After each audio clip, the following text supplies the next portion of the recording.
Steve Dangle, Adam Wilde, and Jesse Blake. Let's go! To quote Katy Perry and William Nylander, it's no big deal. It's no big deal. It's no big deal. You remember that song, Jesse? I do remember that song. Yeah? Not one of her better ones. No, it was like the 4th or 5th single off that album, but it was, listen, it was bad, but we played it a lot. I thought you were going to say you're going to hear me roar.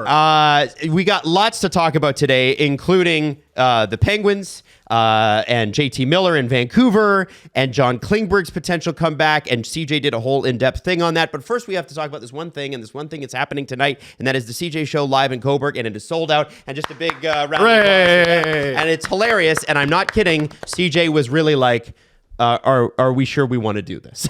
By the time people are hearing this, we're probably like on stage. Yeah, I know. I just want to give him a shout out. Congratulations. No, I'm just saying. Yeah, we'll be on stage. Context. Steve and Jesse and I are going to be like, this is our show now. Yeah. Sorry, CJ Show, you can't. I'm stealing it. I'm kicking Julian off stage. Yeah? I'm kicking CJ off. You're setting your life to steal. I'm just going to claim Coburg. Oh, there you go. Oh, it's your hometown now. Yeah. And then put the entire town in the British Museum. I like that. I like that. This is mine. We're shipping Coburg to London now. Yeah, I found it. Okay. And there, by the way, there is a Coburg, and it is in Europe. I believe Coburg is a German name. No. Did you know that? Hey, Leafs game last night. It was the best of times. It was the worst of times. They won. They won. Jesse's pulling up a Berube clip. I'm excited about this. But in case you missed the game, the first thing you need to know is the Leafs didn't lead it until they won it. But had, and I thought, despite some of the stupidity, and we'll get into it, a pretty good game. I thought that game was what people told me the Stars game was. Oh, I like. Okay, interesting. In what way? It was tight. Anyone could have won it. No. That game was tight, and anyone could have won it. And the Leafs looked like the better team for the majority of the game. That's right. Now, it was real frustrating to wrap your head around because they're on the verge of losing 4 straight. But every time I looked up and the Leafs were losing, I had to think about what I had watched already. I had to look at the numbers as well, put them together, and come to the conclusion they've been better, but it'd be real cool if they won as a result. Pre-game, William Nylander said, it's a 3-game losing streak. It's no big deal. And CJ said in the group chat, he's like, hey, listen, you can look at it like they've lost 3 straight, or you can look at it like they've won 5 of their last 8. I thought that was very cheeky. Very CJ of him. That it's no big deal quote really came back to bite when on the first goal, the Leafs are on a power play. William Nylander makes a bad pass to Mitch Marner at the blue line. No, so they were already down 1-0. I got confused too. Oh, that was 2. Right. They were already down 1-0, and they almost gave up 2-0. That's right, shorthanded, and that was because of Willie. Yeah, and I'm just watching that like fiddle dee dee. Gonna remember that for the end of the game if they lose. Jesse, is that Berube thing that you want to bring up? Is that pre or post game? That has to do with the power play. Okay, so let's talk about the power play then, because it was bad, and until it wasn't. It was bad early on in the game, and it's been frustrating. And I think rightly so, the conversations about Mark Savard have begun, because you have to, at a certain point, it's like people are like, well, how many coaches do they need to find? Sorry, guys. The reality is, under Spencer Carberry. That's me. Under Spencer Carberry, these guys had a good power play. Most of last season, until it mattered, under Guy Boucher, these guys had a good power play. And where's he? He's Avangard Omsk. Yeah, Siberia. He's in Siberia. Yeah. They literally sent him to Siberia. And Mark Savard is coming. Here's the problem, though. At least with Carberry, you had success. Mm-hmm. With Guy Boucher, you had success 80% of the season. The 20% that mattered is really unfortunate. With Mark Savard, you've had 1 month of good power play. And that's when Austin wasn't playing. And that November stretch, right? Yeah. And so I think you're right to ask, hey, man, yes, I'm sure there's a player issue as well, but like you haven't shown that you can get these players to even score where the previous guys could. And that is a frustrating thing. And I do want to have this conversation, but I'd like to hear what Craig Berube had to say, Jeff. Yeah, because Adam says that we have the right to ask about the power play. and Craig Berube disagrees. Oh, cool. And then I want to provide some context for this after we hear what he has to say. He's going to fight me, isn't he? And get a Power power play the last 10 games is 23%. It's not struggling. Here, I'll even go further back so you can hear the question as well. Our battle, our second and third effort Do you remember who in all asked? zones. It doesn't matter. the power play, which has struggled. You draw a penalty and get a Power power play the last 10 games is 23%. It's not struggling. I get what you're saying. It's struggled at times in games where we have 2 or 3 players. We're looking at Vancouver where it struggled. I get it. Go ahead. Sorry. Oh, it's okay. I understand what you're saying as well. Yeah, I mean, that really stood out to me last night when it happened, when we're all sitting there on the other side of the camera. Where This you is can't post-game. see. This is post-game after the win against the Devils last night. And that was the first time I'd seen Berube push back on a question post-game. Oh, I'd never seen him be like, okay, a reporter starts his question with like, hey, the power play's struggling. And he interrupts it and says, no, our power play's not struggling. It's 3% or whatever he said last 10 games. You're talking about Vancouver and that's struggling. I've never seen him emote like that. So I thought it was very interesting, and I'd like to know your guys' thoughts on Berube's thoughts on the power play not struggling. The one asterisk I would put is on one of those, you were 1 for 1, even though you gave up a shorthanded goal. So I think that number's a bit skewed. But no, he's right. no, he's not. No, he's not. Oh, he's not? Well, okay. Why isn't he right? What's 23% put you? If you did 23% the entire year, right? Around, Like to this point. 15? Yeah. Yeah. So they're 18th. So Craig, listen. It's middle of the pack, man. It's a coach's job sometimes, especially in Toronto, to gaslight a little bit. You got to gas your players up. Oh. You got to kind of lie, right? Right now, if the Leafs power play had been 23% all year, and it hasn't. No. We're just talking last 10 games, but if it had been 23% all year, that would put you in line with the Senators and Blackhawks. If you're For if you're a head coach For 12th, I think, I think you there's exist. $54 million on this power play. There it is. 12th? There it is. So it's even better than what I said. It's Oh, guys. It's 18th in the league. that's 6. That jumped 6 spots at him. These guys- That's so many spots. This team should be top 5. Okay, so And they're there's the not. problem. That's a problem. There's the problem, because it goes back to what I always say. What do you mean you can't score? You have the most expensive offense in the NHL. And also, they're really good. Like, they're good players. Okay. So score then. But the argument is, well, say that they're struggling. Yeah, I would say based on expectations, 12th in the last 10 games is still not good enough, guys. And by the way, isn't it That's interesting? unreasonable. No, it's not. It's absolutely not interesting. Are you kidding me? No. Okay, it should be reasonable. It should be. I agree with you. Oh, I'm sorry. They We should went be into this top year 5 going, every we year. want a 12th best power play. That's going to win us the fucking cup. 12th best? So, hey, man, if we come in and you're anything other than top 5, you lose your job? No, it should be. That's where it's been, Steve. For half a decade is top So where's 5. Guy? I don't know. I don't Where's know. Guy? Because it fucking died at the end of the year last year. Yeah, It but look at died. the overall. That's what we're doing, right? We're looking big picture. Oh, okay. Look at So the you know overall. what? He was You know good. what? No, he was Power great. play's doing great. Guy 10 Boucher. games were Let's last go, 10 games were Guy. 12. Let's go, Guy. Let's get him back. Yeah, fire up the jet. Let's go to Omsk. Get Guy back. Fire up the jet. Let's go to friggin'. They have cool jerseys out. You'd have to go through the UAE first. That's the only way to get to Or Russia. So, Steve, you said you were going to say before. I don't remember what I was going to say. I'm not going to lie. insane conversation. because we came off of this. insane. And you were like, you said something like, he's not wrong. You know, like, and Adam said, no, it is struggling. They've been better recently. Yeah. Cool. No, Adam, if you're a coach, you exist in what's happened recently. Mm-hmm. And if you start ass and get better, Mm-hmm. you're getting better. I think that's what you look at as a coach. If you're a coach, what makes you feel good? Winning? And improvement. And you feel like you're doing a good job. Yeah. How does a coach come to the conclusion that they're doing a good job? The team that they're coaching is getting better. Right. That's how I would look at it if I was Craig or Mark. And I let me just say this. I've loved Craig Berube in Toronto. Sure. But I get And it. he's You're right going on to that. stick up for his guy. And he has to. Because they've been bad.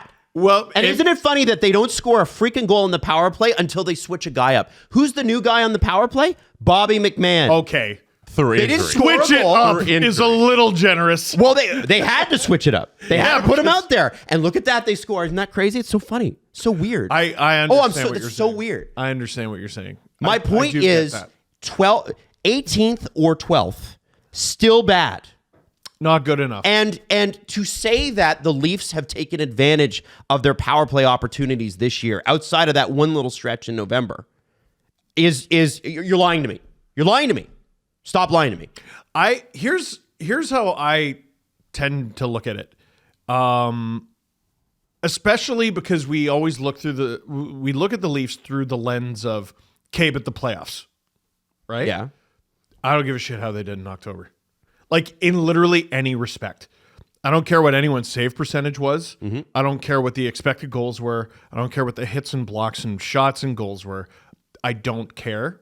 It is entirely irrelevant to what's going on in January. And that goes for November, too, when they were real good. They were sharp.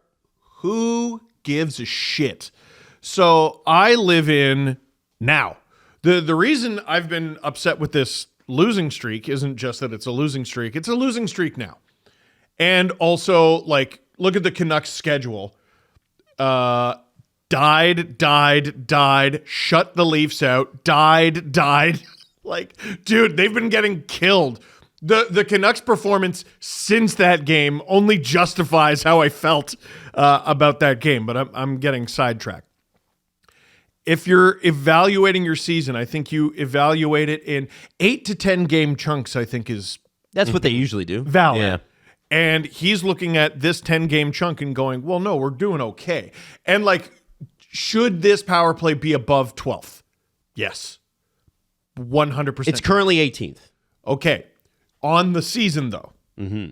Don't care. Well, I don't care. You know what, man? I don't care about winning games in October. Adam, if this power play finishes 12th, what does that mean for their back half on the power means play? it was It's better. probably a top 10 power play in the league. But we're not close to that. So what are we even talking about? But they're improving. They're on the yellow brick road. Yeah.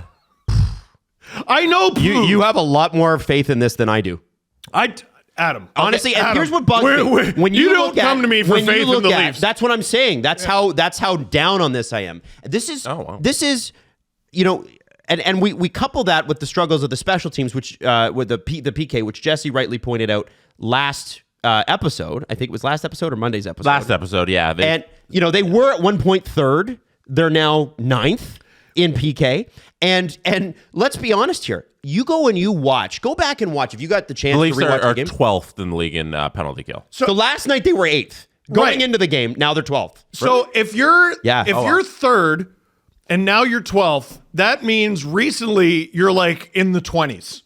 Yes. Right? So Jesse said 26th, I think. recently, What did I say? Didn't you say 26th in their last yeah, few games? last show you had a stat I don't remember. They were like 26 over a certain since the start of the year or something on PK.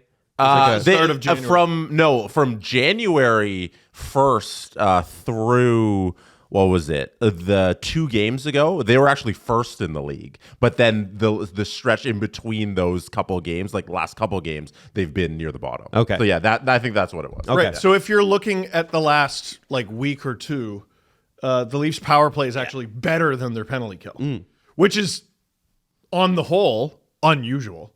Like if you look at the entire season, the whole sample size, that's weird.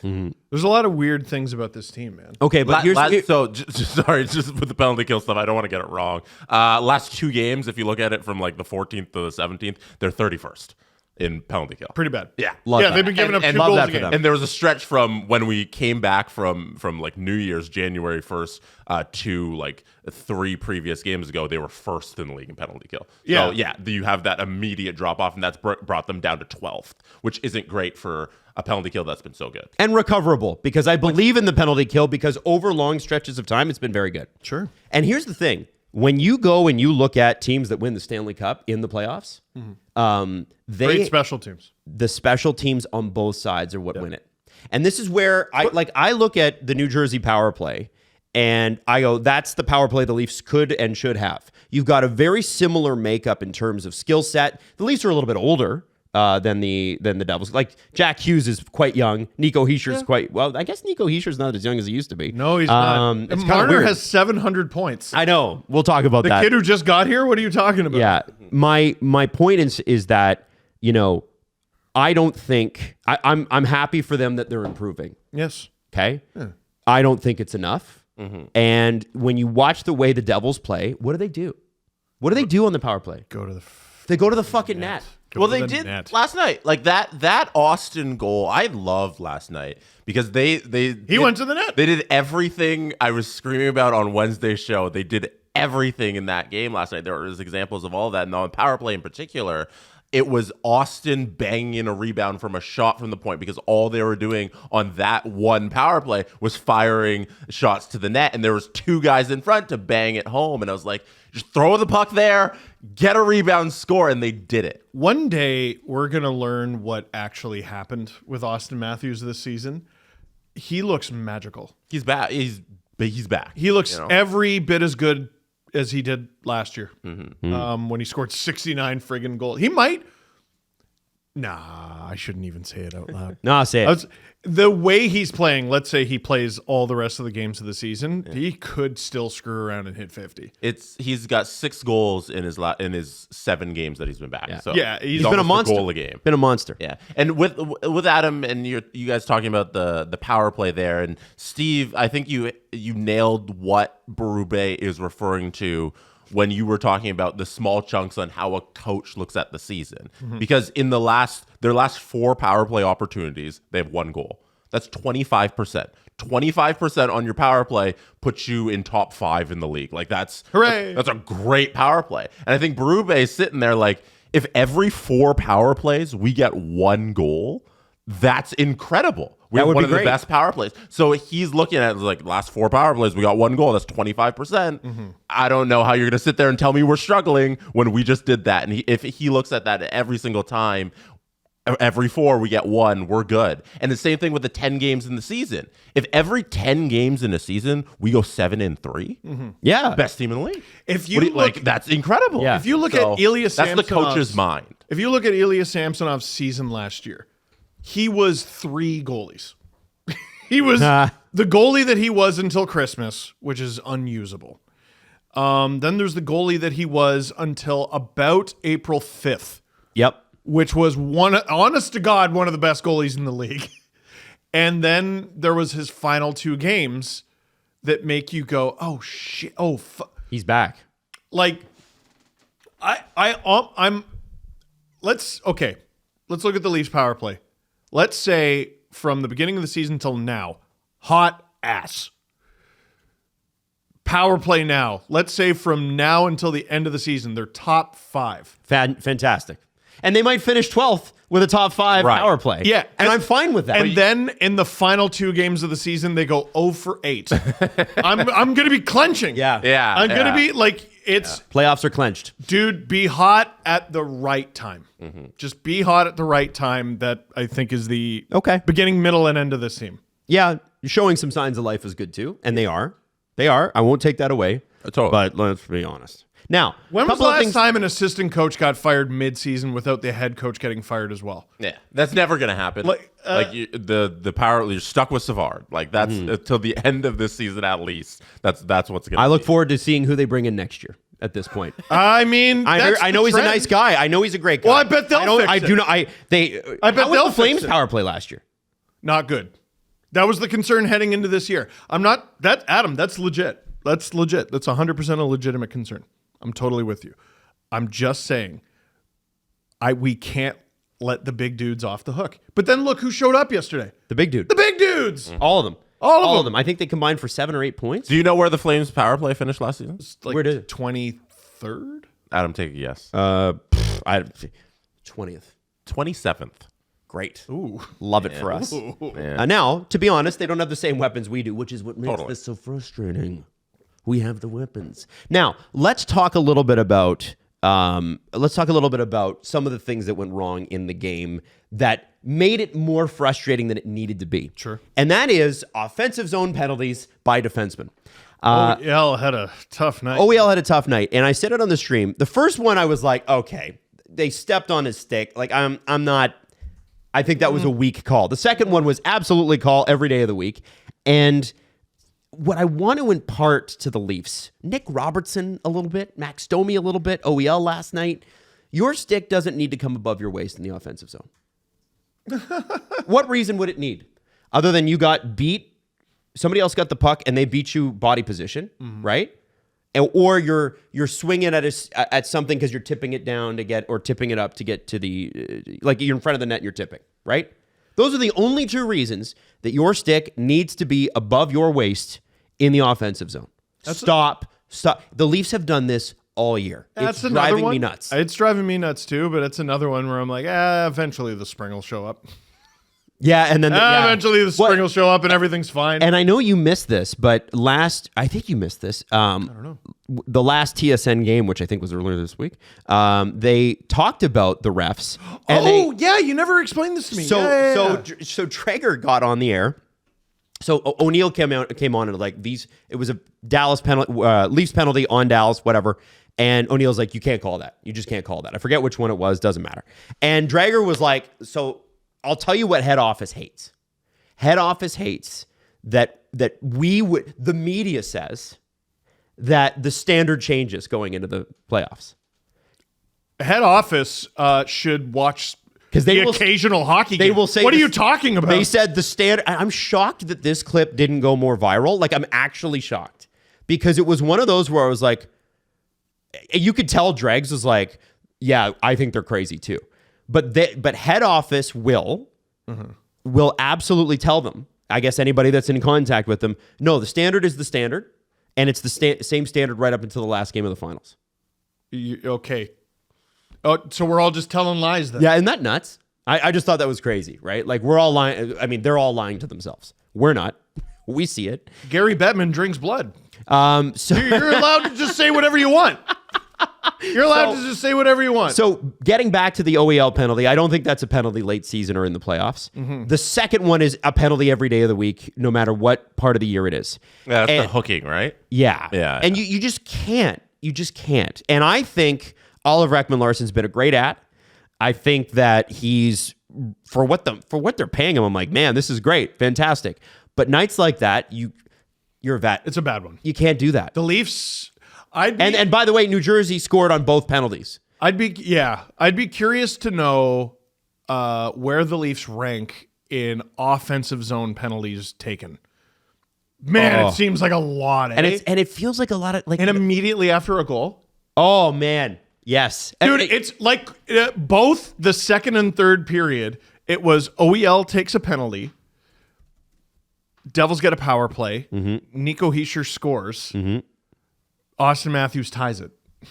Both the second and third period had that exact sequence of events. Yep. Listen, the decor is, it's lost a bit of its shine. Oh, Jake McCabe being back. That was great, huh? Just let me get into my warm, cozy hoodie. Num, num, num, num. I had no idea I would love this player as much as I do. Especially, remember the way his Leafs tenure started? Who was his D partner? In the 23 playoffs? Wasn't it him and Brody was the shutdown pair? I think so. And that was pre-Brody fall-off, to be fair. It was pre-Brody fall-off, but they were not great. No. Well, McCabe, you could tell he came in, and then there was times where I think Riley got injured, and he had to, run the power play, and it was not great. I do remember. I liked him from the get. I thought he was better in 2024 than he was playoffs 2023 because he'd had the training camp. I liked him from the get. I love him now. Right. Love him. Yeah, he's the best defender they got. Him and man. I mean, it's either him and Tanev, and they play together. Yeah, no, Tanev. I'm underrating Tanev. Yeah, I love him. Tanev was great Tanev's last awesome. night too. I'd die for him. He doesn't know who I am. I'd die for him. Sportsnet Stats though tweeted this out. And this was at 7:17, so right as the game starts. Morgan Rielly has been outscored 10-1 at 5-on-5 over the last 10 games. So that was probably if it was 7-17, it was probably the Devils' first goal. Right after the first goal. 2.5 minutes in. But what was funny, though, is the first intermission breakdown. You have Jeff O'Neill going, well, that's on Lorentz and that's on Myers. It is. Because Lorentz blows the zone and Riley fires it to him. He's like, all right, if you're going to go, I'll give it to you. It doesn't work at all. And Myers let Jack Hughes get behind him, and it's in the back of the net. So Riley is on the ice for the goal, and it's yet another thing that looks bad on him. But I'm struggling to see how it's his fault. Okay, Plus minus is so irrelevant. Oh, yeah, okay. Then what about the other 9? Well, let's break them down. Like it's so situational. Like you got to watch tape to harp on a guy for goals against strictly just like, hey, you got this many against. There was a Well, there was a wouldn't you great- not say then the biggest clue to Morgan Riley's struggles with the Leafs are the fact that he's not on the power play anymore? Like, the reality is he's not playing well. Like, let's just call it what it is. He's not. I think not. he's hurt. He's not. I think he's hurt too. Yeah. But The like, only so reason- if he's hurt, don't put him in positions where he's gonna fail. I think Right. the only logical reason to take Morgan Riley off the power play is you're trying to limit his workload. Because he's hurt. Yeah. Yeah. And there's nobody in the system that can kind of, like, OEL's supposed to be able to do some of what he can do. They don't even really try it anymore, eh? No. Which is And weird. The second unit's a waste of time. Yeah, they don't even need to list that. Just don't put it out there. Just rotate your lines at that point. Yeah. Throw Yeah. the third line up there. But- like it's a waste of time. What was it? Sheldon Keefe said after the game that every team needs a Jake McCabe. He told Jake McCabe that after he got let go. God, he's so good. He is good. Said it before the game. Sorry, before the game. Yeah.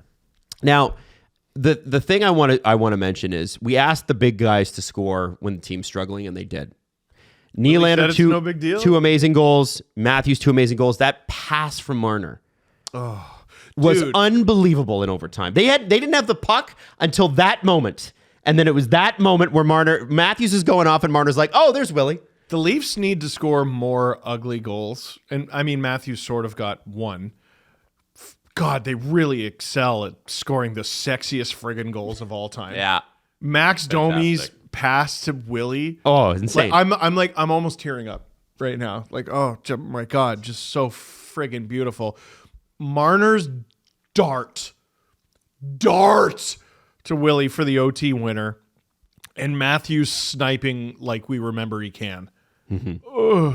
It was the one banging goal. That's it. Let's look at the other side of it, though, which is if they didn't score, no one can.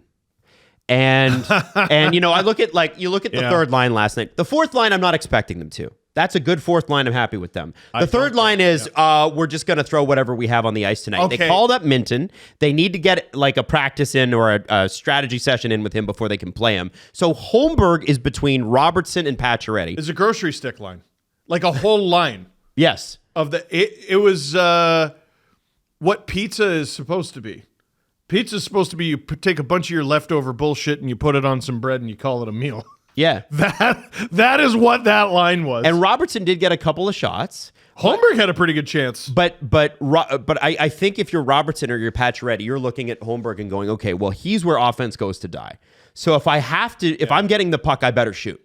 I feel like if you throw Minton in there, all of a sudden that looks like a line with a function. Yes. And like it's not a shot at Holmberg. It's just what is that? What is that line? What do you throw them out there for other than to take up time?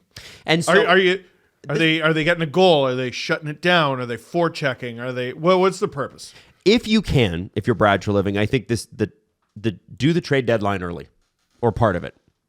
You need to get that center now because you need to figure out, like Max Domi very clearly is a Robin to an elite player's Batman. When you put him out there with one of the core four, he looks great. When you don't, he disappears. And you have saddled him with an ice-cold Robertson all year long and McMahon, who didn't have a great start under Berube. And that line looked good-ish, better than what they had. But you put Max Domi with an Austin Matthews, a William Nylander, and you're like, oh, now I've brought out the best in Max Domi. I don't remember when it was, but that goal instantly brought me back to a time where Domi played with Nylander. And I don't remember when it was or what the situation Mid last year a little bit, wasn't it? Oh my God, they make magic. They're great. They make magic. So if you can go get that center that is going to be hopefully the guy. Fraser Minten. Like, well, it would be super nice if it was, but I have found Fraser Minten to be good and okay. Yeah, I mean, he's young. I think he'll be a full-timer next year. I think he's one of your better options now. Well, and I think he's going to get an opportunity here. If Fraser Minten takes this, the Leafs don't have to fire a crazy amount of assets at the door at the trade deadline. If he takes this is Fraser Minten's opportunity to jump the line and get it now. Oh, listen, we'd ideally like to get Brock Nelson, but we don't want to pay Brock Nelson price. If Fraser Minten comes in and does it, and everybody's like, hey, this guy looks good. Mm-hmm. There might be some flaws. He's 21. We'll take it. They can do something else. Can I say something in defense of Max Domi? Absolutely. Because I've talked about how I really don't think he's a center. I still would prefer him on the right wing. Mm-hmm. He's the only guy that doesn't have another center on his line who can take faceoffs if he gets kicked out. That's part of what gives... Well, actually, Matthews with Marner and Nyes doesn't, but... Over a lot of his career, he's had other guys. One thing Willie really excels at is being the other guy in there. And that's why him and Tavares can dominate in the circle. Domi had that last night in Nylander, and I know Nylander did really well in the dot. I don't know if Domi did. Yeah, maybe there's something there. There's occasions where Willie would just be the first guy in. Not even on the right. Yeah, whenever they're on the right side of the ice, Willie steps in, he takes that face off. And if you're wondering about his face off percentage, it's 50%. And that's great. 50% in the dot. If you have, if when Tavares... Domi was 56, by the way. If when Tavares comes back, you're able to find a spot for, let's say, leave Minten out of it for a second, okay? Sure. You got Matthews Marner, because for better or for worse, those two are married. Yep. You've got... I really liked Tavares Pacioretty earlier this year. I know. I really did. Had a good game. Nyes had a good game. But I'm talking about pairs of guys that you got to stick together. If Domi Nylander works, then you can have Matthews Marner, Domi Nylander, Tavares Pacioretty, and you can work around that with your McMahons and maybe you need to get another winger. I don't know. But there's an opportunity there to make some of that stuff work. And I just feel like we haven't tried enough of that. Do you know what I mean? Well, injuries force you to do that. I hope Minten works because it'd be nice to move Domi to the wing. Yes. I mean, at what point? I think you have to try Minten in that equation, even when Tavares comes back, because at one point you need to make the decision. The depth isn't there. And having two centers on each line or potential centers on each line, that gives you that, right? Yes. Yeah. I think at some point they're going to have to make the decision. All right. It's not deep enough. Like, again, it's the Dickie D conversation. Like, I can't turn this $1.25 into $1.50, no matter what way I arrange it. Yeah.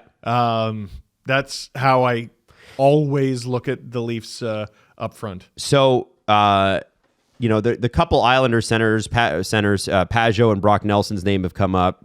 We've talked about Ryan O'Reilly. All of those would be interesting fits for various reasons. Although Pajot, you'd have to nearly anybody, man. Like Yanni Gord's names come up. Nick Bukestad's names come up. Donato on the maybe lower end. It's something that allows us to take the burden off of someone else. Yes. BetMGM is an official sports betting partner of the National Hockey League. It has your back all year long. And here's what I got to ask. Leafs, Canadians are on a bit of a streak, guys. Mm-hmm. Leafs are just coming off of a bad streak. What do we think about Saturday night? Well, it's interesting because Leafs have they scored 4 goals against New Jersey, but they've struggled to score recently, and they're going up against a goalie who, in their career, has allowed less than a goal a game. Does something finally give on Saturday, or do the Leafs continue to be frustrated? Jesse? Since December 1st, the Montreal Canadiens have the 3rd most points out of any NHL team. This has not been a small run. They are the real deal. You owe such an dangerous, apology. dangerous team the Leafs are playing on Saturday. What's Line got? 10 goals in 15 games. You guys owe them. All on the power play. It's just so All bad. of the power play. Yeah, they all counted. Like 9 and 10. Counted for Crazy. 10 goals. You guys owe him an apology. You know what I would say? I would say is Ooh, I'm Adam. download the app today and discover why BetMGM is your hockey home for the season. Raise your game with BetMGM, a sportsbook worth a selling and an official sports betting partner of the National Hockey League. BetMGM.com for terms and conditions. Must be 19 years of age or older to wager. Ontario only. Please play responsibly. If you have any questions or concerns about your gambling or someone close to you, please contact Connects Ontario 1-866-531-2600 to speak to an advisor free of charge. BetMGM operates pursuant to an operating agreement with iGaming Ontario. On the defensive side, if Morgan Riley is hurt, I think the CJ article on John Klingberg is awful interesting. Did you guys see this? When was it released? It was a couple days ago. And they talk about hip resurfacing and actually what it is. Because I realized I was reading the article. I'm like, I don't really know what that is. No. And so what it is, it's your hip has a ball joint where your leg is. And then, your leg has the ball joint. Your hip's got the hand that goes over it. Like it's rock, paper, scissors. And your leg is the rock. And your hip is the paper, and it's covering it. I always look forward to these conversations for the medical students that reach out to us after. Well, whatever. I didn't go to medical school. I'm sure you'll be okay. So essentially what Patrick Kane had done was you basically, it's created, there's friction in that ball joint, right? There's something in there that is creating tension and pain because it's not a ball anymore. It's something else. It's a ball with like a rip in it or a crack in it or whatever. Okay. So what Patrick Kane had done was one hip. He had one hip done, and he says, and he's been on a tear lately. Yep. He said, I have zero pain. Like no pain. Wow. Right? Wow. And a couple of the guys that also had it done, Jovanovski and a few other guys, those guys didn't have a lot of juice left. Patrick Kane's still in his early mid 30s. He can make it happen. Well, and how long ago did Ed Jovanovski play? 20 years. Right, Yeah. like- John Klingberg had both hips. Oh, shit. And, well, you say, oh, shit, but sometimes when they do knee surgeries now, the knee comes back better than it was before. Sometimes when they do, some of these pitchers that have Tommy John surgery, the arm is better afterwards. And so if Kane's coming back and he's feeling no pain, if you're the Leafs and you're not looking at John Klingberg at least a little bit, maybe the fitness isn't there, whatever, but his vision and his offensive touch as a depth defenseman going into the playoffs with Morgan Riley clearly not up to, for whatever reason, and again, I think he's hurt, that's got to make a ton of sense. And he runs for free. Runs your power play? He's like Tyson Barrie. He plays third pair minutes and runs your power play. Great. I mean, it's not like Tyson Barrie did awesome here. But But he did awesome in Edmonton. He did awesome in Colorado. Can you be better than one of Philippe Myers or Connor Timmins? I think you can. All right, John. The bar's here. Can you, with your new hips, get it to creak over and step over that bar? But that's the thing is apparently they don't creak. That's the crazy I part know, about this I'm surgery. just being a silly goose. I was just being. like I didn't. It's like the expect Tin to Man hear when he him. gets oil. Well, who is? Oh, it's John coming down the hall. Like I didn't really expect that. But with the defense, like I think like he's perfect for this team. Like he fits right in, and he's great replacement for Connor Timmins. Like I'd slide him in right there. And Dreger said in the first intermission that they're gonna have a decision on Klingberg within the next 48 hours from when he was talking. So we're gonna get a Klingberg signing either this afternoon or tomorrow during the day. According to Darren. The Oilers are the one that I think makes the most sense for Klingberg because he's instantly in the top 4. Yeah, but where do you get your power play cookies? Were you replacing Evan Bouchard? Yeah, probably not. Also, sorry, it wasn't Dreger, it was McKenzie. McKenzie. Bob McKenzie Damn. was on the end of the panel there. The Bob. When Hugh said, I don't know if you guys saw it because I was watching it in the intermission in the press box when he said the PP has been poo-poo. Yes. Yes, Hilarious. I did. And McKenzie said that, and then he got his old insider hat back on, and he dropped that Klingberg news. So because it was O'Neill and McKenzie there on the end there. I know some people are going to be shaking our head at even considering this. Dude, take what you saw with Klingberg last year, crumple it up, throw it over your shoulder. It's a different guy. It's literally, he's made of different things. There's like metal and shit in him now. Or Yeah, but whatever even it is. if he's not good, it costs you nothing to do this. Yeah. It's just Then you throw him in the garbage. there's no assets. Yeah, and then you just let him go if it didn't work. I don't understand why there's any pushback on signing a free defenseman who could easily slot into your top six. Waive him. Dude, William Lagesson got claimed last year. Yeah. Like Just take a shot on someone, it. And I really think they will. So, Steve, you better start preparing for your Klingberg is signed video. Oh, hell Yeah, dude. Yeah, Oh, I better not interrupt my good time in Coburg tonight. it might. Oh, damn. I'll have to record that live and in person. Oh, that'll be fun. Or not. Yeah, or not. So at the end of the day, it was a feel-good win for the Toronto Maple Leafs. Sheldon Keefe coming back and the Leaf fans giving him a round of applause was pretty cool. Yes. And Jesse, I wanted to kind of ask you about the vibes after the game because Vibes beforehand, I think, is a lot more interesting. Okay. Because Sheldon Keefe spoke at length pregame or after morning skate. He did a pretty long media avail. It was like 11 minutes, which is very unusual for the opposing coach. But Sheldon Keefe, I don't know if a lot of people know this. His life is still here. He didn't move any part of his life when he took the job in New Jersey. His two kids are here. His wife is here. So when he's back in Toronto, it's just everything's normal. You know, this is actually my home. And I think if you got truth serum in Sheldon Keefe and you asked him tomorrow, if we gave you the job of head coach of the Toronto Maple Leafs back, I think he would take it. it feels like he's coming back one day, doesn't it? Every single second, I think this guy is disappointed that he couldn't win a championship for this team. And you look back on the tenure and you look how things ended. I don't think there should be really that much blame on Sheldon Keefe as a coach on how things unfolded in terms of just on the ice performance. Like, the dude got the most out of the rosters that he was given that he could. At the end of the day, it came down to the players, I think. And he loves this city. It's where his home is. Look at the stat. So yesterday, if the Leafs had lost in regulation, it would have been their fourth straight regulation loss. Something they hadn't done since the final 4 games of Mike Babcock with the Leafs.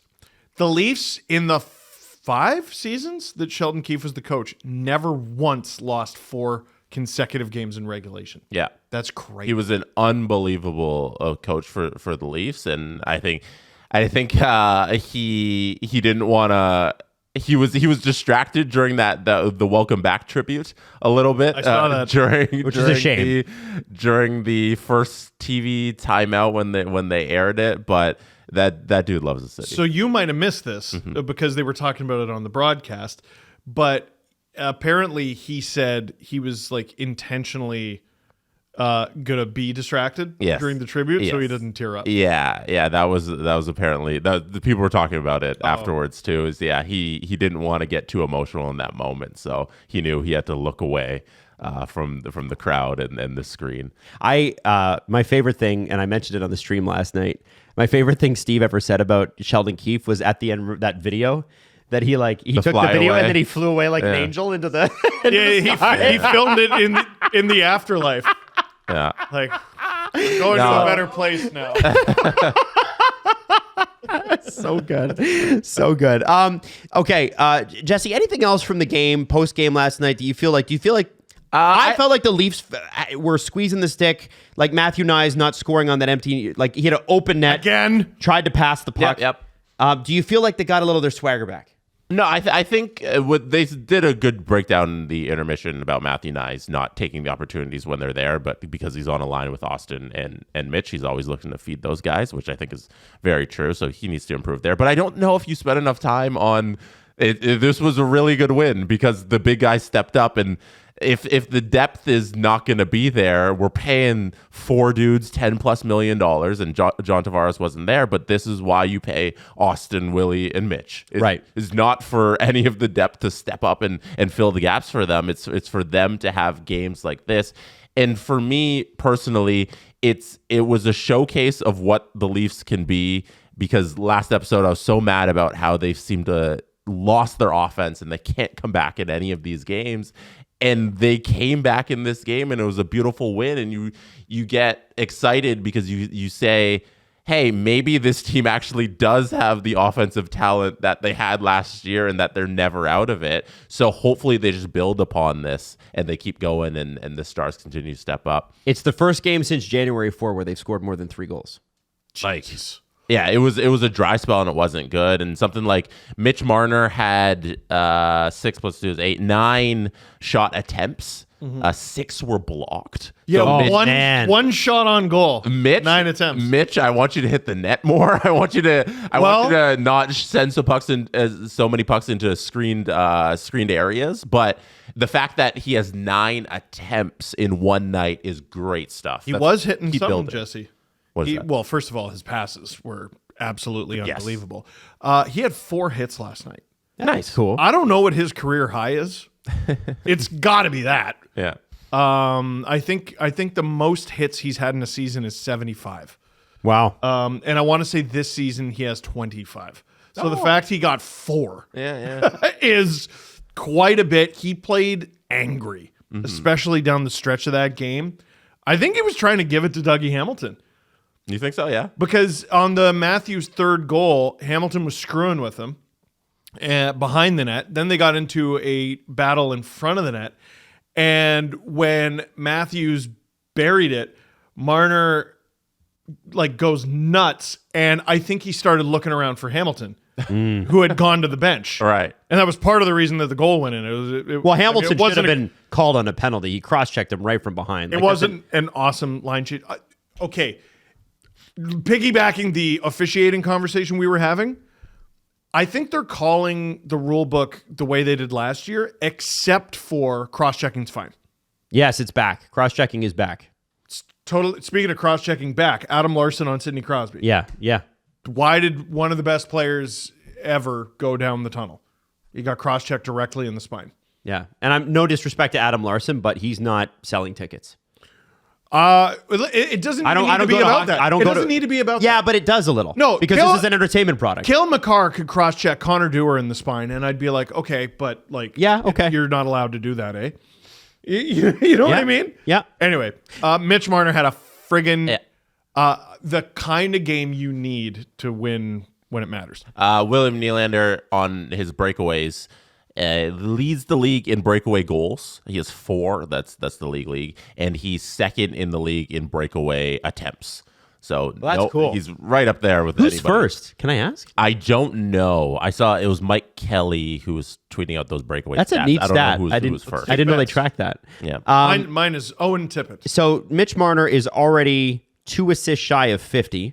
He has more assists than there are games. Weird stat for Mitch Marner. Each of the last 3 years, including this one, he has averaged 21-17, 21-17, and now 21-27 in ice time. And he has now 701 points. Guys, I want to talk just a quick thing for him before we move on about the fastest Leaf ever. He is now the fastest Leaf ever to reach 700 points. Man. I remember his first game. Remember his mom got up and went to the bathroom and then he scored and she missed it. And she was like, there'll be more. Which she was absolutely right. Correct. Mitch Marner takes a lot of shit. Mitch Marner has...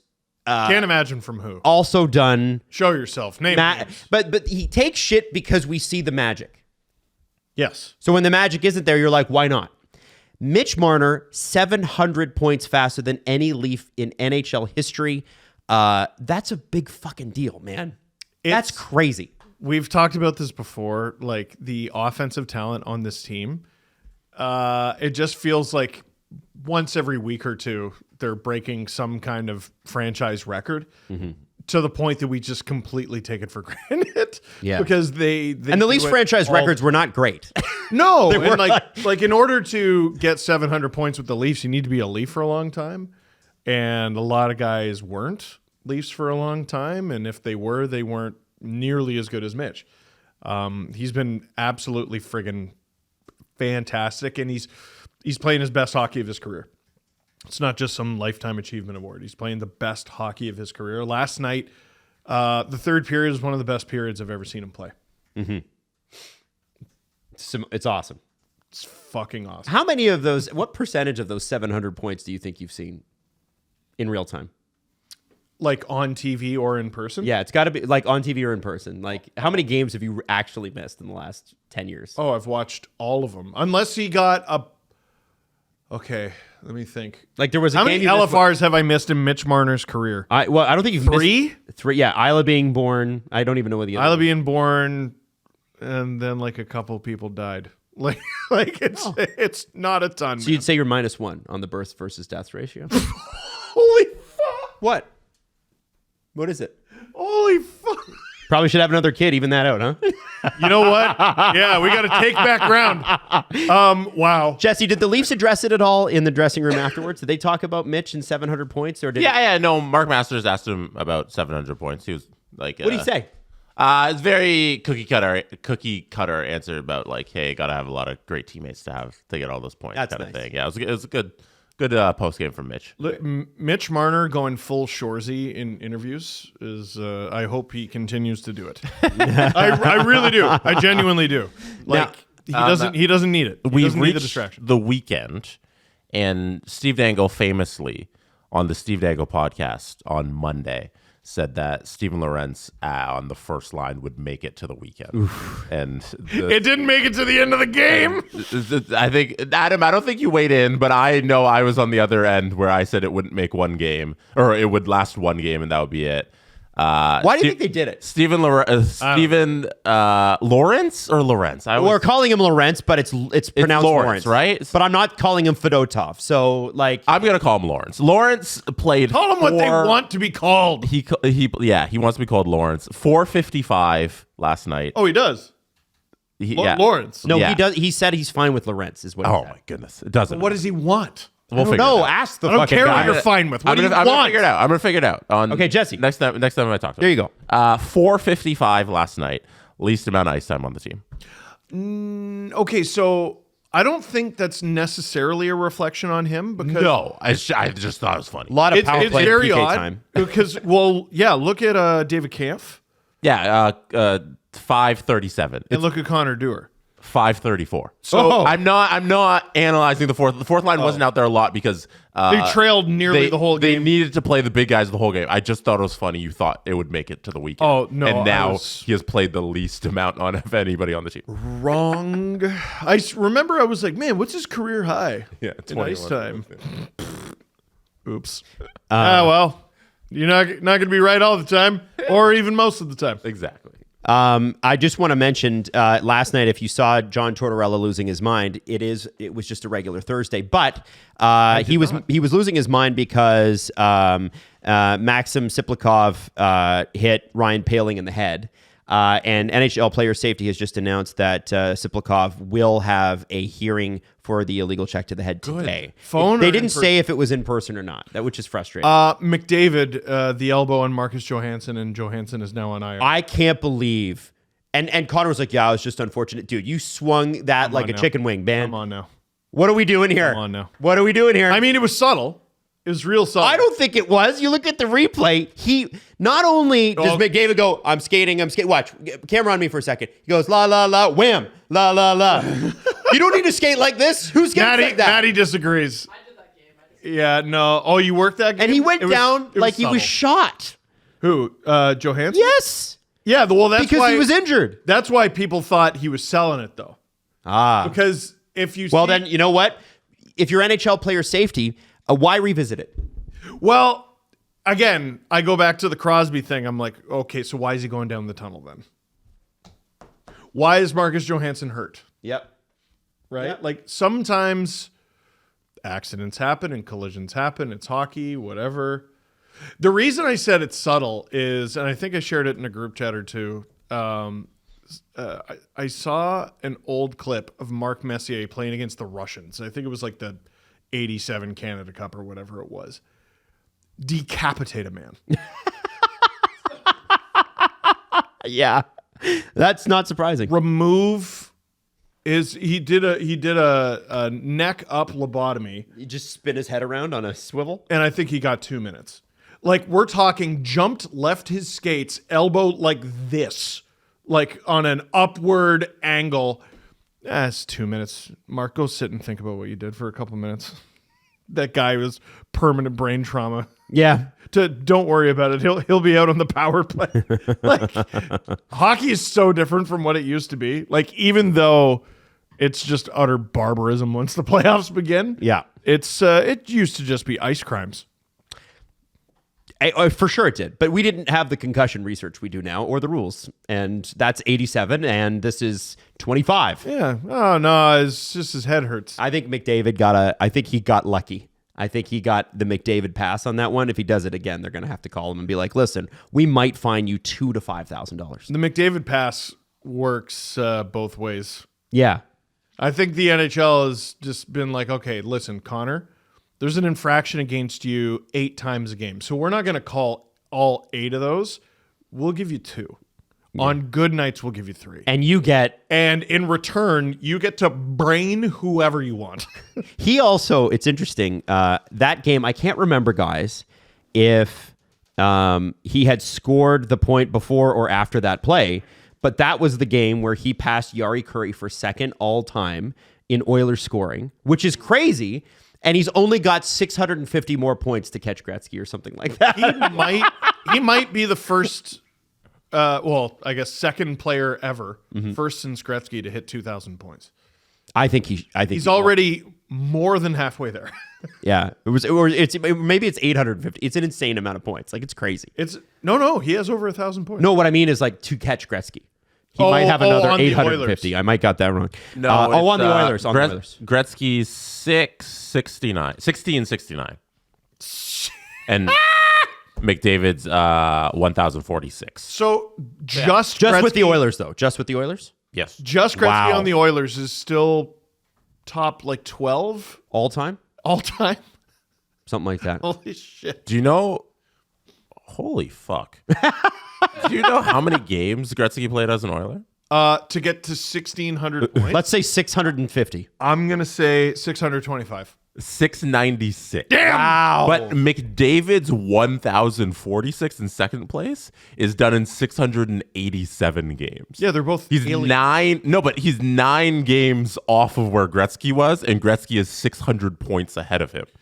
I think Sidney Crosby. 9 games. Oh, I know. 600 points. That 92 goal year. Gretzky, He's an alien. Yes. Gretzky, I think, could have hit 100 goals. Like, I think there was some missed opportunity. He agrees. Yeah, I think he feels like he should have. Gretzky entered his final season with, I think it was 885 goals, and he retired with 894. Yeah, because he just is like, I can't do this. He couldn't do it. 63 assists, though, despite just 9 goals. But he could have hit 900. Sidney Crosby, I will wax poetically about at any given opportunity. By the time he retires, he might be considered a top 5 forward to ever play the sport. And McDavid's going to pass him in his sleep. Yeah. Yeah. David is going to pass him in his absolute sleep. Different style, but yes. Yeah, sure. If you're not aware, Ryan Nugent-Hopkins, he is 1, 2, 3, 4, 5, 6, 7th all time in Oilers scoring. That's pretty cool. 725 points. That makes him 7th all time in Oilers scoring, which is pretty darn cool. I didn't realize that Nude. Alish Hemsky had 477 points as an Oiler. Why are the rankings all over the place? It's ranked by, what is it? Maybe games, goals. It's goals, yeah, because I have it just set there. Record type, weird website. Points. It is a weird website. Go moist career. There you go. Now it's sorted. The just NHL's regular stat page is so much better than their all-time dedicated stat page. Did you know you can't get team save percentage on the stat page? I know, it's For frustrating. the NHL. Yeah. Which is so weird. I don't I was understand going to that. hockey runs for save percentage stats because I don't know why they don't consider it a team stat. They consider it a Save individual- percentage? Yeah, an individual goalie stat. I think that you couldn't get a more team stat than that, right? It's a function of both goalies and how your forwards and defense play. And your empty net. Yeah, It's true. Actually, I feel like empty net shouldn't count towards save percentage, unless it's. I guess if it's a team stat, maybe. But a goalie, They don't. They don't, right? Because if a goalie's off the ice, it doesn't count against their save. Yeah, percentage, no. does it? A goalie doesn't get. No. No, isn't it just shots versus goals. Yeah, if we're talking about from, I guess, if you're just calculating that from the team perspective, but an individual goalie, if you allow it, if there's an empty net on the ice, that doesn't go against your save percentage. No. What do you mean now? I just mean no. Okay. I disagree. What? No, I don't know. I don't know. I don't know what we're doing here. I'm just being a dick. Yeah. Anyway. Okay. Glad we got sidetracked there. No. Shout out the Oilers. What a history they have. Who have, like, that's just such a silly mishmash of names. It's like Hall of Famer, Hall of Famer, Hall of Famer, Hall of Famer, Alish Hemsky. Hall of Famer, Jordan Eberle. Charlie Huddy. Like, Doug Waite. Hork? Sean Horkoff, really? Yeah, I guess he was there a long time. Is Nuge going to pass Glenn Anderson? Ooh. What's a white? He'd have to 725. Glenn Anderson has 906. He has not had a great season. I don't think so. A bit better recently, but. By the way, Glenn Anderson might be the most underrated Oiler of all time. Like, those are great stats.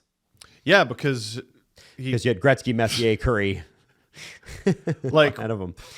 What was the highest Glenn Anderson was ever ranked on the Oilers? 5th or 6th best. You know what I mean? Yeah. Let's move on to the Vancouver Canucks, who have got to be at a breaking point. And we'll start with morning skate yesterday. JT Miller looking not thrilled. His ice time has been down. And I'm going to spoil this one for you. It went downer during the game. But let's have a listen to JT Miller talking about it in the pregame. JT, your ice time on the trip as it progressed decreased a little bit. Is that, in your mind, what do you think has led to that? Yeah, I don't know. Probably could play a little better. I don't know. You've been over your time here. There's been a lot of success on the ice. You've been praised at times. You've been criticized, but you've always kind of been the emotional heartbeat of this team. That emotional side we've seen less of, just from the outside. Do you see it that way? Like, do you feel that part might be a little bit missing, or how do you see where you're at? I don't know. It's probably for you guys to interpret, right? I'm not really conscious of it. JT, LA's a team that doesn't give up much offensively. What's the key to creating those opportunities against them? You have to be willing to play an ugly game, get inside, get cross-check, be physical, stuff like that. If you're committed there, you'll have success. Spent a bit of time, I think, before the third period of the last game, talking to the trainer. There's been some suggestion that maybe you're dealing with an injury. I know you're not going to get into specifics, but how healthy are you? You just answered your question. I'm good. So JT Miller, everybody. I don't think he did answer the question. Nope. He said, I'm not going to get into specifics. Yeah, that's his way of saying. Oh, Sure. okay, I understand. Sure. I mean, his second answer kind of says it all. I'm fucking done with you assholes. He's just fed up with the media entirely, and sort of came to life when he was asked about, and I'm not criticizing the media when I say this, the game. Mm-hmm. I think he's so tired about being asked about everything surrounding hockey that he's like, just ask me about the friggin' game in front of me. And then he got asked about the LA Kings, and he's like, all right, here you go. Now, you thought that was coming to life? Well, compared to the other three answers. I thought that answer too was just like, it was terse. I'm just gonna say words so I can get this over with.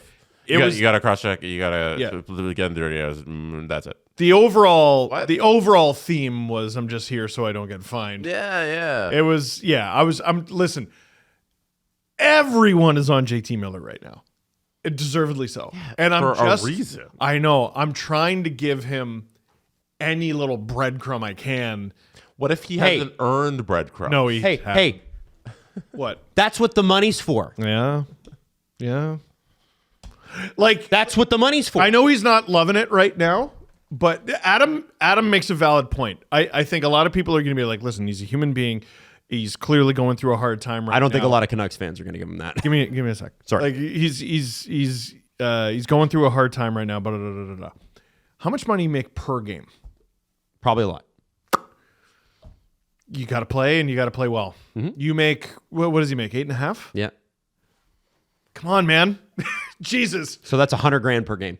How many forwards make more money than him? Petey? I think that's it. How many Canucks make more money than he makes more than Quinn Hughes, doesn't he? I don't know what Quinn makes. I want to say it's 7.5. Oh, that's or maybe I'm steal. thinking That's of his crazy. previous deal. Yeah. Dude. Whatever. You're the second highest paid forward on the team. Yeah. We need you. Now, let's have a look at the fourth LA Kings goal. Jesse, I just sent it to you. And Steve, this will illustrate your point beautifully. Because we need you. And what's important when we'll describe it for those listening. When you're watching, the number is 9. That's his number. Watch.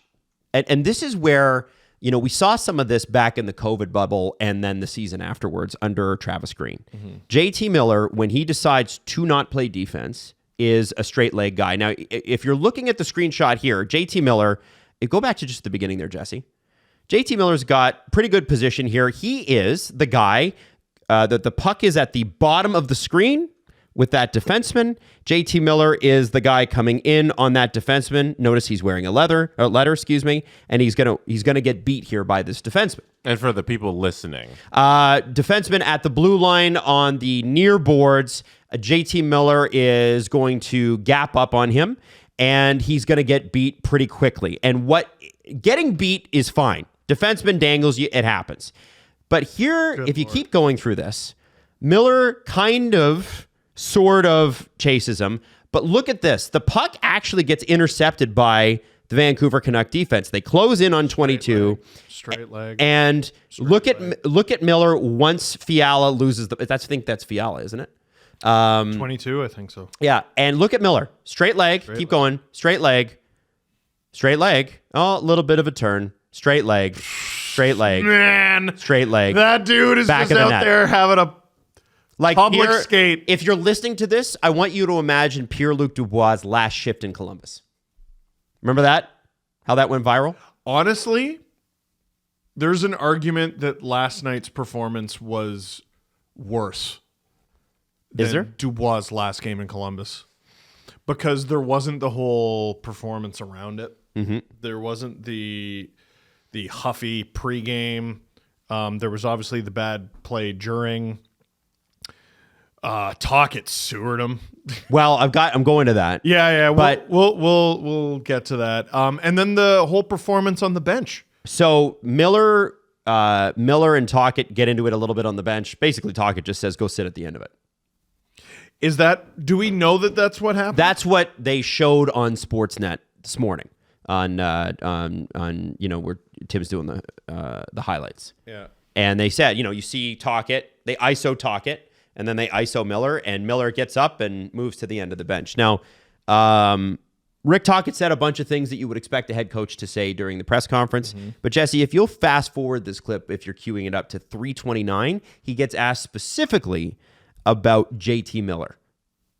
Is our coaching staff and the players, we got to figure this out. Another low minute night for JT. Where does he need to fix? What needs to happen for him to get back? Yeah, he's struggling. He's caught in between. He's seems like every time he's on the ice, something bad happens. I think he's got some bad luck, but he's also got some reads that he's got to look at himself right now, focus on some of these reads. I mean, you can't dive in on the 4-on-4, things like that. I think he's trying sometimes, but I think the focus level has to get a little higher. On the other end of things, you have 20. We'll pause it. So here's my question to you guys. Are Vancouver Canucks management throwing the season away by not making a move on this? We talk about this quite often. And where I usually come to, because I think the Canucks are a good team. I've thought it for a long time, dating back to them not even being in the playoffs. I think they're a good team. Mm-hmm. And they're a great team, a Stanley Cup contending team, when JT Miller is on in the fray with everyone else. Because look at last year's playoffs, took the Oilers to the brink, and you didn't even have Elias Pettersson playing well, mm-hmm. And all that. And I think the Canucks are looking at this like our best version of ourselves is with JT Miller on the team. if we trade JT Miller, we're not going to get fair value for JT Miller in the same way that if we trade Petey, we're not going to get fair value for him. And now I think it's just poison. Mm-hmm. This isn't, all right, hey, come on, let's encourage him. Let's try to. No, I think it's poison, and it's an enormous distraction off the ice. And on the ice, it's causing pucks to hit the back of their net frequently. It's not good. An engaged JT Miller, Jesse, is one of the best playoff performers we've seen. I loved the way he played last year in the playoffs. Do you think that the Canucks are hurting his trade value by having him play like this in anticipation of a move that is now almost guaranteed to happen? If you're another GM, you're happy about how this is unfolding right now in Vancouver, because you look at that and you say the worse that JT Miller plays, the more I can take advantage of this situation and the less I will have to pay for JT Miller once I acquire him, and he is then a good player again. Because I think wherever JT Miller lands, whether it's this offseason, whether it's before the trade deadline, he's going to turn around and be a good player again. Because usually people in these situations, it's that situation. Once you take them out of it, there'll be that jump in that boost back to his usual self. So it's definitely, it sucks for Vancouver, but what can you do besides keep trying and plugging him out there? Like, you're trading him at the very bottom of his value isn't great. No.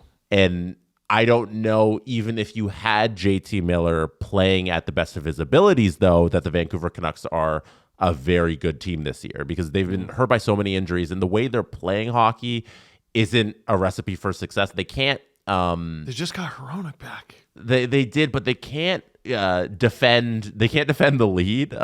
That's throughout this entire season, they've struggled with holding big leads, and they're giving up so many rush chances. I saw some of the stats on the rush chances that they're allowing. They've allowed the same amount of rush chances through this point in the season that they allowed all last season.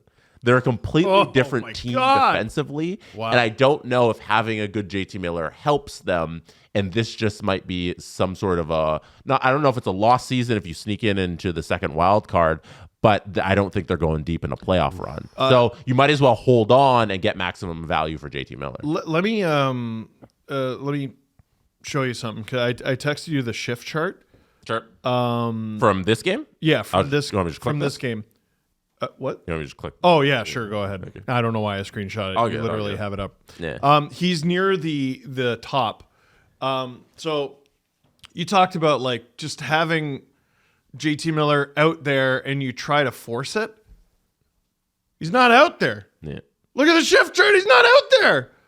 They're not playing this player. So it's not a matter of just keep playing him and push through and we'll get through this. They're not using this player. Mm-hmm. And it's $8 million, dude. It's over $8 million or whatever it is. At this point, you'd be better off trading them and throwing anyone else in the lineup, because if you're not even going to use the player, if you're not even going to give him the opportunity to rectify this situation, then we're done here. Mm-hmm. Is this easier said than done? I could see like a trade happening with the Canucks and they send away Miller and they get like value back in pieces, but it still doesn't make them good. You know? Right. You're never going to replace JT Miller 1-for-1. Yeah. And you're not trading JT Miller, I don't know, fixes the way they're playing defense. Yeah. It's kind of true. The top of this draft is real good. That's what you're thinking about now? They can't be in I don't know if they fall that do you far. think? No, but maybe if you get 2 or 3 picks and you're able to get up into the lottery. Wow. I think they're good enough where there's enough pieces where it's more of like a refresh. Well, like sneakily, the most sad sack, miserable embarrassment in the league this season, the New York Rangers. Who have been good. They've won 3 straight. Yeah. The East is so bad. The East is bad, but is it bad or even? Maybe it's both. Yeah. They're not entirely out of it. It's unlikely that they get into the playoffs. They're not entirely out of it. So, like, even they have sort of been able to right the ship. I don't know. This situation has been going on for so long, and it's getting worse. And it feels like it's at the worst it's ever been. I don't even think it seemed this unfixable when Rick Tocchet got hired, and we were talking about how the Canucks can't re-sign this player because he was playing like this guy. Mm-hmm. Then the second Rick Tocchet shows up, he's not playing like that anymore. I don't know. I think maybe the sun is set on JT Miller as a Canuck. Can I say something really stupid? Go for it. Great. I look forward. It's my favorite thing to do. Great. Just a thought. Mm-hmm. But the Islanders have Brock Nelson. They have JG Pageau. And a history of trading together. With the Vancouver Canucks. We won't talk about the Corey Schneider trade. Or that was Devils. But yeah, you know what I mean? But like what I'm talking about, Lou has done deals with Vancouver. JT Miller for Bo Horvat. Let's go. I mean, they're not going to put Bo and JT on the same team again, are they? No. Trade them for each other. I know they're not going to do it. I know. It just feels like it'd be funny though. It'd be hilarious, right? They're not going to. I'm trying to think of like what outsider team, like would Barry Trotz step up and go, what do we got? He's got 3 first-round picks. Need a center. Man. Let's think outside the box. Everybody's like, New York. Like, well, okay, if the New York thing was going to happen, don't you feel like it would have happened? With the NHL, the obvious answer is usually the right one. But like, if you're the Rangers, I don't know if you're looking to offload Mika Zibanejad right now. Islanders is kind of an interesting one. Well, they just won't put Bo and JT in the same. It would have to be Bo Horvat going the other way. But there's a pre-existing trade relationship there. Yep. I don't know. It could be a thing. I mean, the market is there for JT Miller, but he's done playing for this team. Mm-hmm. With JT Miller, I think, his value's terrible right now. Yeah. But there's also an element of, I think when Miller is playing poorly, he gets more leeway than Pettersson. Because when Pettersson's playing poorly, people are like, I don't know if he has it long term. And when Miller's playing poorly, people are like, oh, he's just grumpy. Mm-hmm. And like he goes somewhere else. Because I think there's evidence on one side, you know? Well, yeah, I think every team who's in on JT Miller right now is like, I could fix him. 100%. And they might be right. Maybe they can fix him. Maybe. I'm trying to be a hipster about this and looking at teams potentially that he could go to that are non-New York. And like, I think Nashville would be cool. I think Utah would be neat. For Kerfoot. Or from BC. Well, they need a center back like Bukestad plus. I don't know. I keep going back to CJ talking about what this trade would look like, and they want a 1 or 2 center in return, which is crazy. Like, these deals don't happen mid-season. Let me go back to what I was saying last show. You got to be calling Barry Trotz before you get to the bottom of your coffee every morning. Ryan O'Reilly, you are a Canuck? Dude, it might make sense. I don't know if Ryan O'Reilly wants that. Mm-hmm. If you want a quiet life, that is maybe a bottom 3 media core you want yourself in front of. Yeah. But if the Canucks have aspirations of not stinking this year and getting better and being a playoff contender, doesn't Ryan O'Reilly make a ton of sense in that deal? You want a center back for JT Miller? I'm not saying 1 for 1. I'm just saying that's interesting. That is interesting. Let's Can I shout out Mike Kelly, who had the rush chances stuff the second time in the show. It was rush goals. I said chances, but rush goals, just to get it right. The Canucks are about to play their 44th game of the season. This was before last night's game. They've already allowed as many goals off the rush as they did last season. Wow. They need to fix their defense. They're allowing a rush goal a game.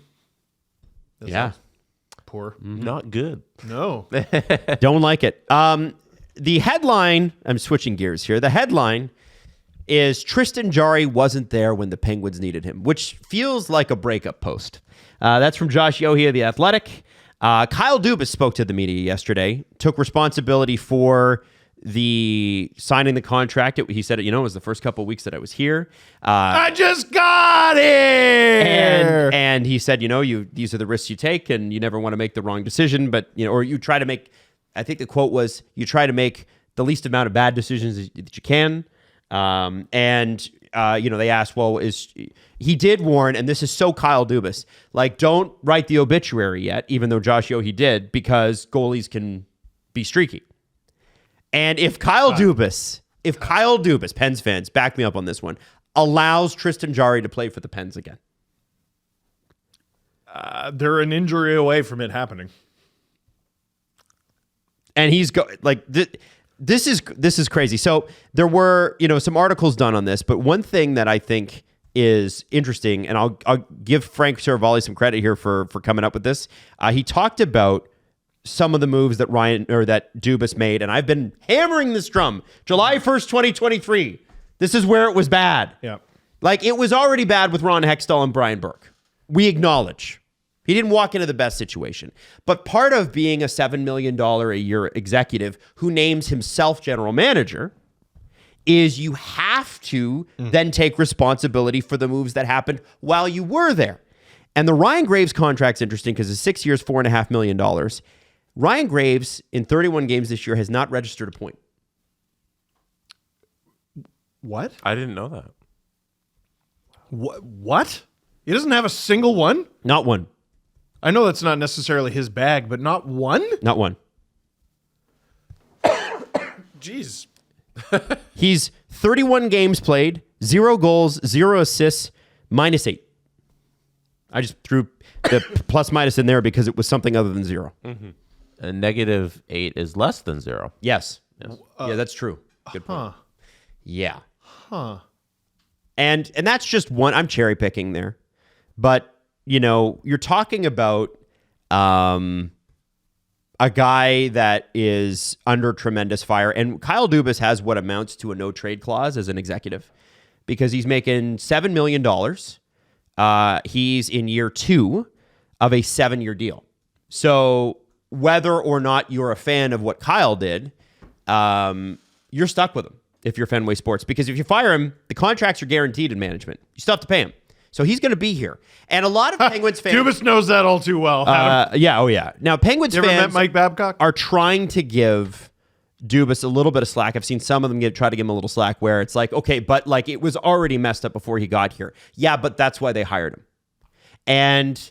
yes. And the July 1st, 2023, as I keep saying... Isn't that the plight of every GM ever? Yeah. Oh, yeah. Oh, man. I took over a perfect situation. Isn't that crazy? It's so rare. The only one that did was Stan Bowman in Chicago.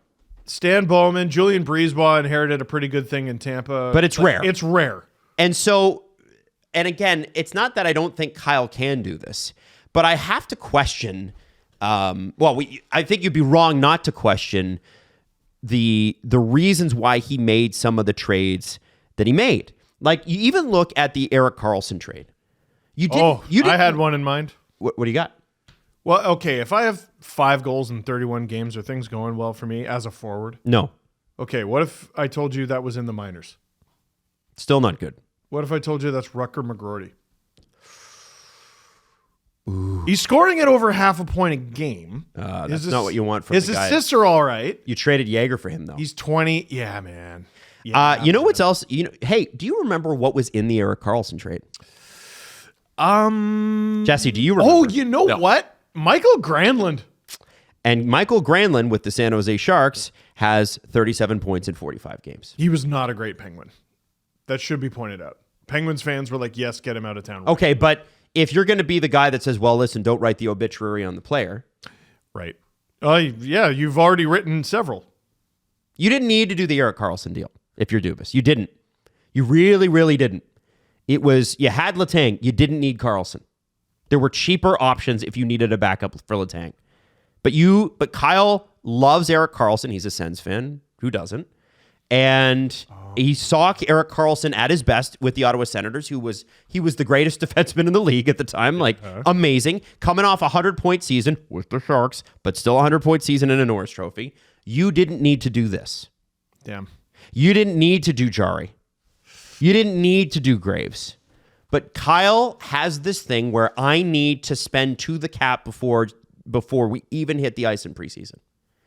And then it locked him into this team, which didn't make the playoffs, which seemed unfathomable going into the 23-24 season. They don't make the playoffs. And then at the end of 24, they can't make any moves. They can't make any moves. The Penguins, there are some teams who can do no right and some teams who can do no wrong and some teams who suck up an unusual amount of oxygen. Mm-hmm. The Penguins fall into that third one. Mm-hmm. Whenever they're doing well, it's just what we expect of, not even the Penguins, just the team Sidney Crosby plays for. Mm-hmm. But every time they lose a few games or they go through a rough stretch, or something like the Jari thing happens, which usually coincides with a tough stretch, we talk about them from the beginning. Mm-hmm. They used to wear powder blue jerseys and blah, blah, blah, and they got their expansion team in the 70s or whenever it was. Yep. 72 or something. To pull a Kyle Dubas classic out, we always have to do a referendum on the Pittsburgh Penguins. Okay, whenever they go through a rough stretch. Let me give you this. Yeah. This isn't a referendum on the Penguins. This is a referendum on Dubas. Fair. I'm going to name some players for you. Tell me what they have in common. Got it. Hurdle. Thomas Hurdle. Hannafin. Henrique. Monahan. Oh, you're on a run of H's. Elias Lindholm. Sean Walker. Oh. No, Lindholm has an H in it. Yeah. But okay. Sean Walker. How is Sean spelled? Thomas Hall. Adam, answer the question. Thomas Hurdle. Noah Hannafin. Adam Henrique. Sean Monahan. Elias Lindholm. Sean Walker. What do they have in common? All dudes who were traded, I want to say last year. Right. During the trade deadline last year. Yeah. Also interesting, all of those players fetched first-round picks. Okay. Jake Gensel did not. Jake Gensel, who was, I believe, the biggest free agent deal July 1st. $9.5 million. What was the trade? The trade was, let's look at the Jake. I think it was Michael Bunting. They did get Michael Bunting. They got a roster player. Let me just pull it up so I make sure I have it right. Gensel to the Hurricanes. Thursday for Bunting. Vasily Ponomarev and Ville Koivunen. And the rights to Cruz Lucius, which I remember that because it was what a name. Lucius. And a conditional first-round pick, which didn't end up being a first-round pick because he didn't re-sign there, and a conditional fifth-round pick. Oh. Carolina also got Ty Smith. So that's a lot of the Penguins needed to restock their cupboard. Yeah, and none of those guys, by the way, were listed in the top 5 in the Carolina's pipeline. Oh, from Scott Wheeler. Oh, Kyle. Yeah. Even though you got some prospects there, you have to get a first-round pick, an unused first-round pick, because I don't know if any of those prospects are first. Michael Bunting has 25 points in 44 games this year. Which is fine. It's fine. It's not great. He had a bad start, but he's been better lately. He did have a bad start. He was so friggin' good when he got there. Yep. He might have had as many points as Gensel. Yep. After the trade. Oh, man. I mean, listen, I want the Penguins to always be in contention because of their responsibility to the sport, to the history of the game, with Crosby and Malkin, and throw Letang in there. Where are they going? Where are they going? That's not even my question, guys. My question is how much longer? Sid, Gino, Letang, how much longer? Oh, those guys. I thought you were going to say Dubas. No, I already told you. Dubas is a no move. Yeah, he's going to be there. He's got to pick a direction first. Well, you got to listen. This is where the hard conversation happens because Sidney Crosby is dictating the direction. He wants to be a Penguin. He wants to win the Cup. Okay, you want to be a Penguin or you want to win the Cup. They are not together any longer. They will always, always, always be compared to the Washington Capitals. The Capitals have found a way to preserve the end of Alex Ovechkin's career and they wrestled it from a situation that was going south fast. No kidding. It was going south fast, and I said from years ago that they were in a better spot because they drafted really well. They have young players. They have like generations of capitals. You could be like, these are the old guys. These are the mid-tier. These are the young guys. The next guys coming up. They're in good shape right now. They might win a cup this year. But Penguins are just not even close. Here's the problem, though. The Capitals were able to make changes. They weren't locked into a salary cap. They took a risk on Pierre-Luc Dubois, who's worked out pretty well. I think Dylan Strome has worked out amazing. They've taken wild swings. They got Jake Chychrun for nothing from the Senators. Yes. Nothing. They got Matt Roy on a good deal. They signed him. They took risks on goaltending. It's worked out. Took a risk on Mangiapane as well. But you know what else they were able to do? What? That Dubas has not been allowed to do. And this I put on Fenway Sports Management. Get a save? Get a coach. Oh. And they have a coach who's got a no-movement contract. $5.5 million from Mike Sullivan. I believe he's, if not the second highest paid coach in the NHL right now. And I'm pretty sure Carberry would have been high on Dubas's list on account of I'm pretty sure he hired him in Toronto. He did. Yeah, man. I would love to offer some sort of easy solution with the Penguins. I wish they were able to offer their fans more than a week or two of light at a time. How long, Jesse, do you allow Sidney Crosby to determine the future of the Pittsburgh Penguins? How much longer? I don't know if he's doing that. I know that Sid just wants to win hockey games. Yes, and he wants to say a pen. But the two can't happen together. Well, I don't think Sidney Crosby looks at it like that. I think Sidney Crosby looks at it as long as I'm here, I'm going to try and win hockey games. Does that not mean he is determining the outcome of the Penguins because you are yielding that to him? Do you not not sitting down with him and going, Sid, we really just don't have it anymore. Sure, but you got to revamp. Kyle Dubas has the freedom to do what he pleases, and if he wanted to trade everybody off the roster and tank for the first overall pick, like he could do that regardless of if Sid approved it or not. So the management is clearly in agreement with Sidney Crosby that there's still potential there if they continue to try and push towards a playoff spot. If this conversation is a thing, I think it's already come and gone. Yeah, I think it's already come and gone. Like that, you signed him. It's the ship sailed. He's here. He's staying there.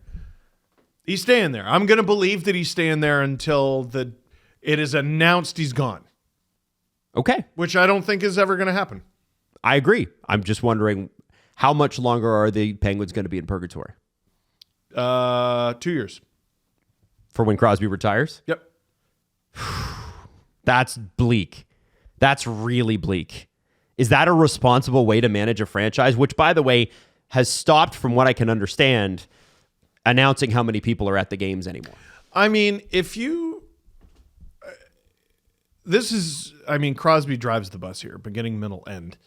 But the way he came into the league is he got to play with legends who ushered him into the NHL on a alarmingly, shockingly, viscerally disgusting sad sack team. The 05-06 Penguins. Yeah. And the Penguins teams before that. Bad. They were bottom. They ended up getting Jordan Staal, second overall, out of a season where they had a rookie score over 100 points. That's how shit they were. They were awful. But they laid the foundation for future success, and look at that. They won a cup. Crosby's fourth year in the league. Stanley Cup final is third. Mm-hmm. The rise of the Pittsburgh Penguins was breakneck speed. Maybe that's what happens here. Maybe Crosby wouldn't mind that. Maybe the Penguins just say screw it for a couple years. Because Mario did it. Hopefully you get a little bit of lottery luck. Yeah.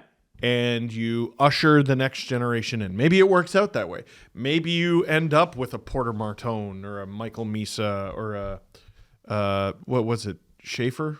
Oh yeah, Schaefer looks good. There's some real good players available. Like maybe you're able to get them. Maybe you're able to do that big swing. But in terms of contention, I don't know how you do that. Okay. The attendance thing, is that thing right? They don't announce it in the arena? I'm not well, I don't think most teams announce attendance in the arena anymore. Yeah. But I haven't. Remember how that was like a big story and it's just gone away? Go watch a Penguins game. They're not full. Right, but like attendance numbers, like that's something that's you can just look it up on the game log, for each game. Like last night, I can tell you it was 4-2 Kraken. They had 16,314 people. So that's roughly underselling by 2,500, which is what they were doing in the fall too. Right. I'd be curious to know. They're not hiding attendance numbers or anything. Certainly, it's not being talked about the same way. I mean, it's so last year their average attendance was 17,909. This year it's 16,635. That's the average? That's the average last year versus decreasing. This year. Yeah. Let me throw something out there. And this is maybe not the greatest comparison on account of the Avalanche blew a 3-0 lead last night. But you got your best goalie by save percentage this year is Joel Blomqvist, 904. And I feel like that's skewed because I want to say his first 2-3 games were good. And then he just got shelled. Tristan Jari, 886. Boo, bad, terrible, get out of the league. Alex Nedeljkovic, 886. You're great. You're our only hope. They have identical save percentages. It's hilarious how differently they're being treated. But maybe it's as simple as they're a goalie away from being relevant. Yep. It's tight down there at the bottom of the East. Like, you get a goalie who can give you a 905, 910 for longer than the 8 games Blomqvist has played. I don't know. Maybe you're fine. Maybe that's how. Maybe you just get some damn saves. But I still have a really hard time envisioning this team making any kind of impact. Oof. Yeah. Okay. Do you think Letang and Malkin stick around too? I think Karlsson is untradeable at this point, unless you're retaining big money. Well, yeah, there you go. And in which case, then he's valuable. Yes. Imagine you get Erik Karlsson at $5 million. Woo! Mama. I'll do it. Every team in the league would line up for that. Sure. Man. Could the saving grace also be, gentlemen, that the cap's going up to $97 million? And they have some expiring deals. And all of a sudden, Nola Chari's making $2 million. I could move that. It could be a great opportunity to dig up. Dude, I am trying to go hope here. I know Pens fans are like, you're being awful hard on us. I have to be. This is bad. But like, it's out of admiration. It's out of admiration. I think we spend a lot of time on the Penguins because we're fascinated by them. And if there's a game on and it's Penguins versus pick a team, I'm probably... Where do they play? Kansas. And the Kansas pick a team? The Kansas pick a teams. And I'll root for them. Arizona was right there. Steve, come on. If the Penguins are playing pick a team, odds are I sort of want to watch the Penguins win. It's Crosby. I want to watch Sidney Crosby do Crosby things. Come on. I want to see him in the playoffs again. I think it would be a crime if he was never in another playoff game. The Avalanche are playing the Oilers, and the Avalanche are up 3-0. And I'm watching that game hoping for what? An Avalanche shutout? Let's go, Connor. Do some zoomies. And then he did, and it was fun for everyone but Drew. It's fun. Like, you cheer for greatness. I think a lot of basketball fans for a long time sat down on their couch during the playoffs and they were like, I am cheering for or against LeBron. Or for or against the Warriors too. Yeah. It's, a lot of people don't like to give the Raptors credit for that win in 2019, but I still remember the graphics from before that final started. They had the map of North America, and it's like, all right, who do you want to win the final? And it was Raptors nearly across the board because they're like, you know what? The Warriors, that's enough. That's enough out of you. We're cheering against you because it's more fun to cheer for David. If you use the Capitals as an example and use the Warriors as an example, the Warriors benefited from the cap jumping huge. Penguins could do that. Never know. Never know. Okay, so we'll leave it there. Jesse, do we want to do a press conference, or are we going to wrap? What do you want to do? Let's wrap. Okay. Let's wrap. All right. Let's do a wrap. Shout out the Ottawa Senators getting good. generational goaltending right now out of Levy. Unbelievable. Is he the new Hamburglar? We shall see. Could be. No, that's already Jakub Dobas. So yeah, I know. There's 2 of them in Canada. It's unbelievable. Holy cow! Other thing, don't look now. The Columbus Blue Jackets are in the first wild card spot. Oh boy! Great story, man. They're 2 points clear of the Sens, who are 2 out of the playoffs behind the Bruins. What a race we got in the East. I love it. I love it. Interesting league this year, man. The Steve Dangle Podcast. Follow the guys on Twitter at Steve_Dangle, at Adam WYLDE, and at Jesse Blake. Connection complete.